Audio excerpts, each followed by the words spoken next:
In today's video, I'm going to teach you how to calculate percentage increase in Excel. Whether you're tracking prices, sales, or any value that has changed over time, this is a simple and reliable method. The idea is to compare a new value to an original one and express the difference as a percentage. In plain terms, we'll use the classic formula, the change divided by the original value. First, click any cell where you want the result to appear. Pick an empty cell near your data so it's easy to read alongside your numbers. If you're working with a table, you can place the result in the same row as your new price and list price. The key is simply choosing the cell that will display your calculated percentage. Next, type the formula.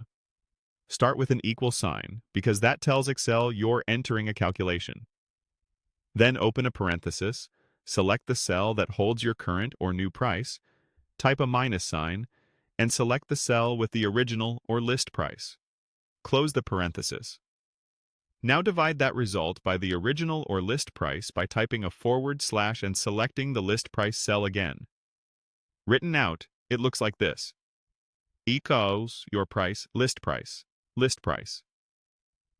Subtracting gives you the amount of change, and dividing by the list price converts that change into a proportion of the original. For example, if the list price is 100 and the new price is 120, the formula returns 0.2, which represents a 20% increase. Finally, press Enter. You'll see a decimal value appear in the cell. That decimal is the percentage increase expressed as a fraction of 1. If you'd like it to display as a percentage, you can apply the percentage format so 0.20 shows as 20%. Interpreting the result is straightforward. A positive value means an increase, 0 means no change, and a negative value indicates a decrease.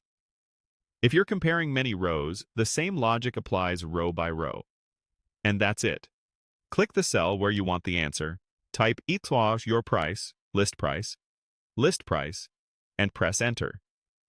With this, you can quickly and accurately quantify how much something has gone up relative to where it started, making your spreadsheets clearer and your decisions more data-driven.